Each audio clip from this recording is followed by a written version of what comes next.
देखिए, हम लोग जितना भ्रम फैलाया जा रहा था एनडीए को लेकर, और मैंने इस बात को कहा था कि एनडीए में बहुत सहजता से, बहुत एमिकेबली सारी बातों का फैसला, निर्णय हो जाएगा। भले वो सीटों की संख्या की बात हो, सीटों के चयन की बात हो, प्रत्याशी तय करने की बात हो, समय रहते हर एक चीज एनडीए तमाम नेताओं, पांचों दलों के द्वारा तय कर ली गई।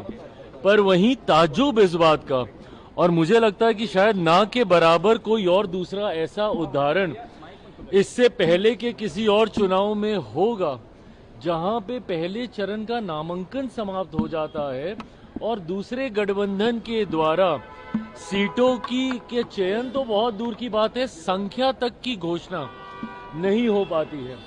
ये दर्शाता है कि किस तरीके का सरफुटव्वल महागठबंधन के भीतर चल रहा है।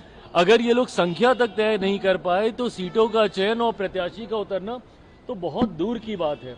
आज जिस तरीके से एक एक सीट पे दो एक ही गठबंधन के दो घटक दलों के द्वारा नामांकन किया गया, कांग्रेस के सामने राजद, राजद के सामने कांग्रेस, इनके अलग दल के सामने लेफ्ट के सामने कांग्रेस, ये जिस तरीके से ये खिचड़ी पक रही है, ये अपने में दर्शाता है कि एक गठबंधन जो खुद इतना कंफ्यूज है वो बिहार के विकास की बात करेगा, जो अपने गठबंधन को नहीं संभाल पा रहे, जो गठबंधन में तालमेल तय नहीं कर पा रहे, वो हमारे प्रदेश को संवारने की बात करते हैं।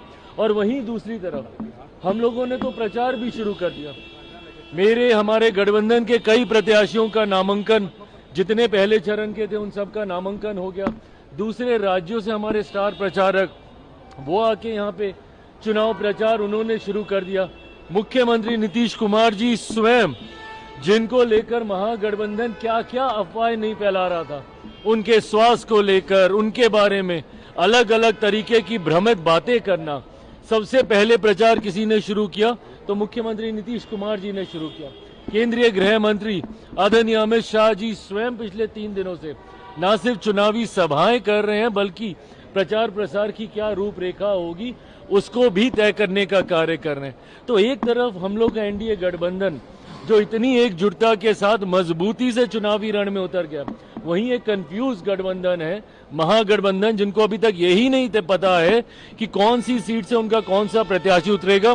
इसीलिए विश्वास के साथ मैं कहता हूं कि एक ऐतिहासिक जीत की ओर एनडीए गठबंधन अग्रसर हो रहा है। बड़ी जीत के साथ 14 नवंबर को हम लोग सरकार बनाएंगे। हाँ,